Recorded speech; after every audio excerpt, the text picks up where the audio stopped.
Hello, I'm Fishman, Director of the Gerontology Institute at UMass Boston. It's been 15 months since the pandemic upended the landscape of our daily lives. Today we're going to focus on the pandemic's devastating and largely invisible effect on social isolation, especially for older people. The pandemic has caused widespread isolation as people hunker down in their own homes to avoid infection, and it has exacerbated the existing problem of social isolation that so many older people experience. The problem is one that gerontologists, people who study older adults and the process of aging, have been thinking about long before COVID-19 because of the increased risk for isolation that comes with older age. Since January 2020, the Gerontology Institute at UMass Boston, under the leadership of Dr. Caitlin Coyle and president of AARP Massachusetts, Sandra Harris, has been directing a statewide task force to end loneliness and build community. This group brings together people and organizations from a variety of sectors across the state to raise awareness about the importance of social connection and to urge communities and individuals to take action. Our State Department of Elder Affairs has been deeply involved in this work, and I am happy to be here today with Secretary of Elder Affairs, Dr. Elizabeth Chen, to reflect on what we've learned in the past year plus and what we need to do going forward. We realize that not all older adults are connected to online platforms, so we're using public access TV to help get the message out. We want to thank Mass Access and especially the Winchester Public Access Station for their generous support of our efforts to reach Bay Staters. Secretary Chen, before we begin our conversation, I want to offer thanks to you and your team for the extraordinary work that you've done and the sacrifices that you've made in order to serve older people during this public health crisis, unprecedented during our lifetime. It's hard for the rest of us to understand what it's like to be 24/7, 7 days a week for 15 months, and we're all grateful to you. So I want to start by asking you to tell us about your role as the Secretary of the Massachusetts Office of Elder Affairs and the mission and the vision of your agency. Thank you. Thank you very much, Len. And you know, it is an honor to serve as the Commonwealth's Secretary of the Executive Office of Elder Affairs. It really is an honor and a privilege. And it is particularly a privilege in these times because we're really there to help people and to do the right thing. And so our mission at EOEA, as I affectionately call it, is to help older people and people with disabilities live and thrive in the communities of their choice. And we do this with both state and federal funding, and we do this in collaboration with our 25 aging access points, aging services access points, and 350 councils on aging. And each of the councils on aging operate senior centers or intergenerational community centers in each community. And so together we serve 1.6 million older adults in the Commonwealth, and it really is an honor and a privilege to do that work. So the next question is about how COVID-19 has affected older adults and also caregivers that EOEA, the Executive Office of Elder Affairs, serves. How has your agency grappled with social isolation and loneliness that have been exacerbated by the pandemic? Yes, this is a very, very important issue. And I'm particularly concerned about the effects of isolation and the effect of pandemic practices on our older adults. Physical distancing has been a critical strategy to containing infection and containing spread. However, this practice has meant older adults were separated even more so than before. And feelings of loneliness, of loss, of confusion in some cases were even more present today than even before in pre-pandemic times.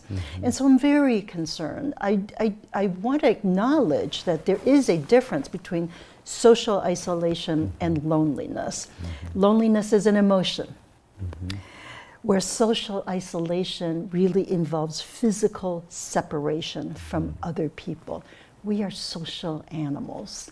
And the two issues are connected, and they're both incredibly harmful to our well-being. And now we're entering this time of coming out of the pandemic.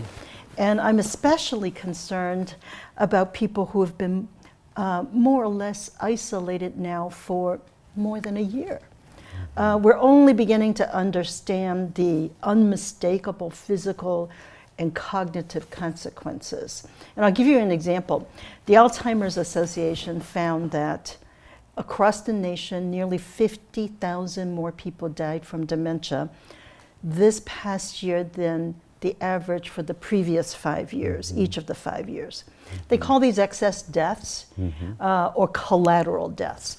And that means that these are individuals who might not have lost their lives had it been a normal year. And these individuals did not die directly from COVID, but as a byproduct of pandemic constraints. So this is just one of a number of examples. These months of isolation also meant a loss of opportunities for social connection and engagement. And these are critical to physical and emotional health. And these are important for individuals of all ages.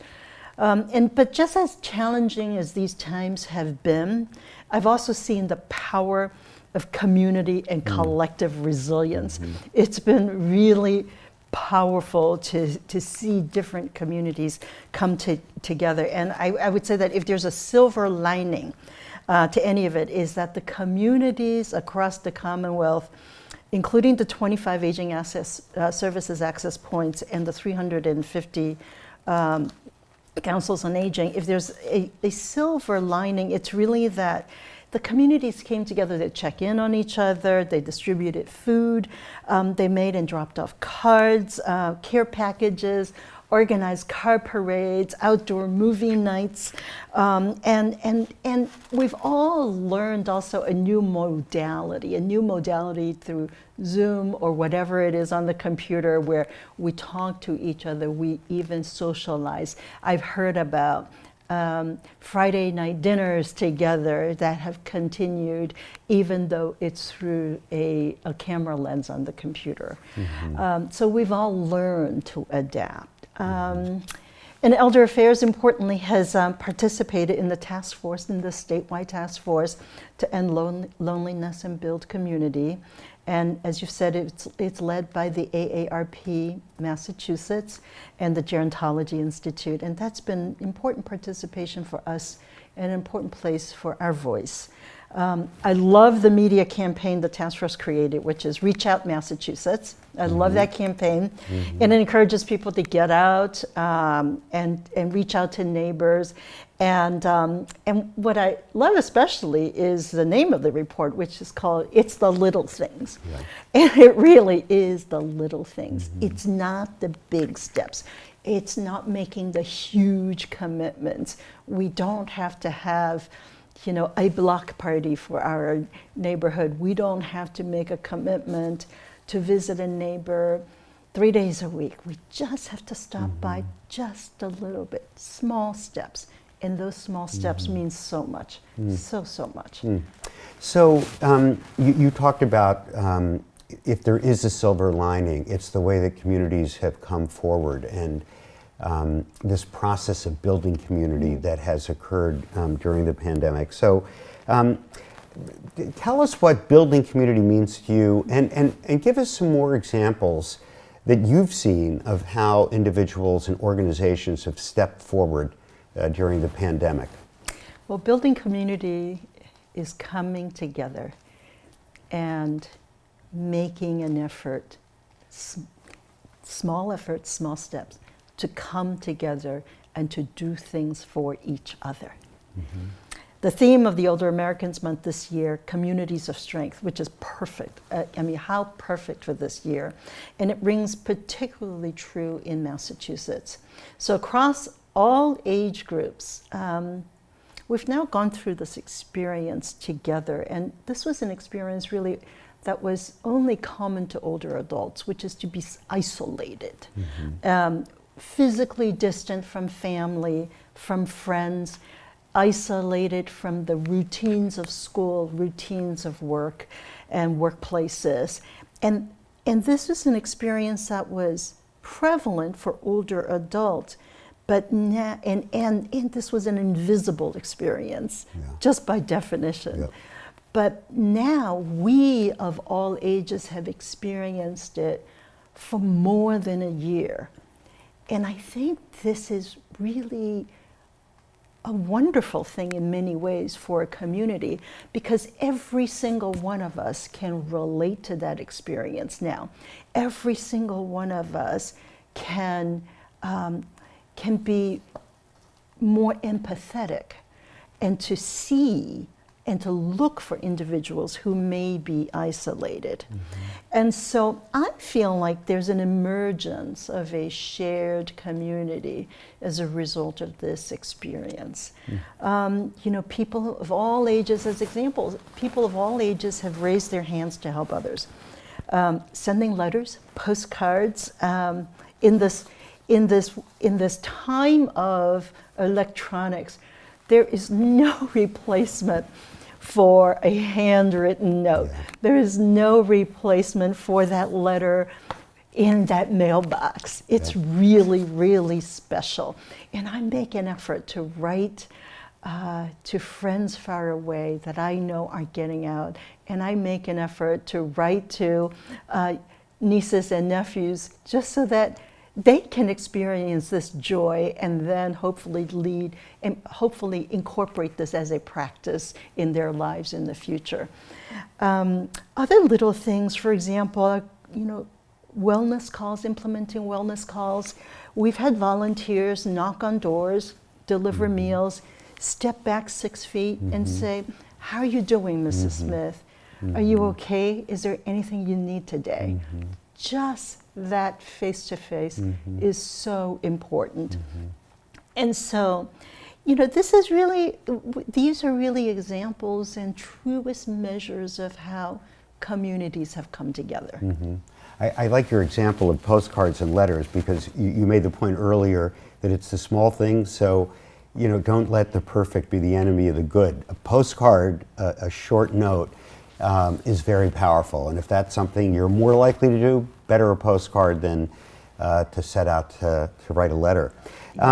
So for people who are watching who might be experiencing loneliness and social isolation, what are some tools or programs that your agency can offer to them or people who know folks in that situation? There are many resources available.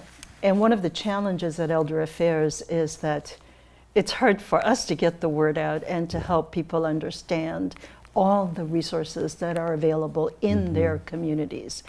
And so I would say Mass Options is a great place to start.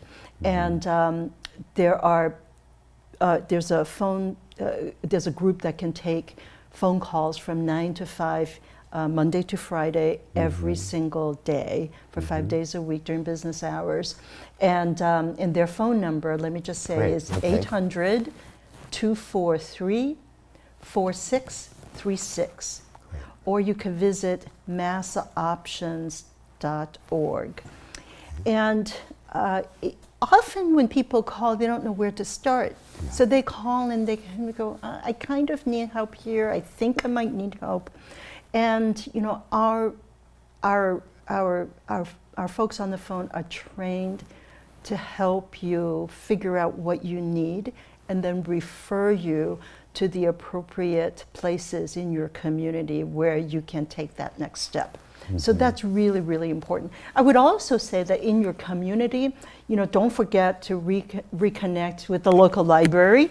Yeah. Really great. Don't forget places of worship and parks. Invite a neighbor out on a good day, like today, and go out and sit on a park. Hey, can do you want to go sit on a park bench and have lunch with me, or do you want to sit in my yard and have lunch with me? And so those are really, really important little things. And finally, I would say, don't be afraid to ask for help. Now we all have gone through a collective, shared experience. Chances are when you ask for help, that person on the receiving end will understand far better than they could have before the pandemic. So I would say ask for help. Yeah, good advice. So we've learned a lot in this past year, you and your agency in particular. How can we take the lessons that we have learned, and especially the importance of building community, making connections, to continue to help drive our collective work of reducing social isolation and loneliness? Well, we've learned a lot, for sure. We've learned a lot about ourselves. We learned a lot about community building. We've learned a lot about infection control and how not to pass on infectious diseases, which I hope we will be carrying with us, in the winter and cold and flu season as well. And we acknowledge at Elder Affairs that returning to pre-pandemic times isn't necessarily the way to think about the future. The ground has shifted. The world is different. The world, needs to decide how it needs to be. And we're in this period that I would call recovery and rebuilding. And at Elder Affairs, we think about our work ahead as being aware that the work needs to be trauma-informed. And that might sound like pretty heavy-duty words and concepts for this experience that we've had, but the reality is that it is a collective trauma on our society. And so what this means is that we need to take steps that are small, small steps, take first steps, and then pausing, look around, assess how we feel about it, before we take bigger steps. And once we do that cycle, and as we continue to do that cycle, we'll see that we'll take bigger steps. We'll take bigger and different steps than the past. And then this will become our muscle memory. And it's an important time. This is an important time to think about what that future will look like, to be thoughtful, to be gradual, to use the lessons we've learned, to be really in touch with how we feel. And for me, top of mind also is the issue of equity and justice. And as we at Elder Affairs think about this going forward, it's critical that we explore solutions for connectivity, because the pandemic has shown us how important connectivity is, both in person and digital connectivity. And there are many parts of our world where that digital connectivity cannot happen or is not happening. And we need to be attentive to, well, I think at the very least, not assume that everyone is digitally connected. And that's the most important thing we can do about equity and access. And one of the reasons that we're using this forum to get the message out. That's right. That's right. We shouldn't have those assumptions. Secretary, I've heard you say, I'm not going to try to paraphrase you, but cue you instead, about how every individual is going to progress after the pandemic in his or her own way. But I'd like to hear you say it again. Oh, all right. Every individual, because we're coming out of this time, that is a collective societal trauma, we need to recognize that every single one of us has changed in some way. And when we come out of this traumatized time, doors will be open, and we should open our own doors. But we should accept that people will come through our doors at their own pace, in their own way. Yeah. And we should discard prior assumptions about that person we thought we knew, because that person has changed. We should accept that person, accept them for who they are, where they are, and take it from that place toward the future. Yeah, that's, again, great advice. So let me ask you if there are any other messages that you'd like to offer Secretary Chen. Yes, my only message here is that, when we think about the future, one of our guiding principles is the knowledge that older adults are important assets to a community and important assets to every community. Our agency has always valued social connection and engagement, and one of our fundamental beliefs is that one of our fundamental beliefs that touches all aspects of our work is that older adults enrich communities. And I don't want anyone to forget that. And this is the premise on which we base our age and dementia-friendly community work. And so the pandemic has made us realize that, we can't take anything for granted. And the little things like hugging a grandchild, receiving a handwritten note, getting a friendly wave from a neighbor are really what makes us human. And they're so important. Thank you very much. You're very welcome. Well, I want to, again, thank you, Secretary Chen, for your time and for your insights today, and for your constant leadership throughout this unprecedented time. In the spirit of staying connected, I also want to remind viewers that you, too, can do something big or small to reach out to a neighbor or reconnect with an old friend.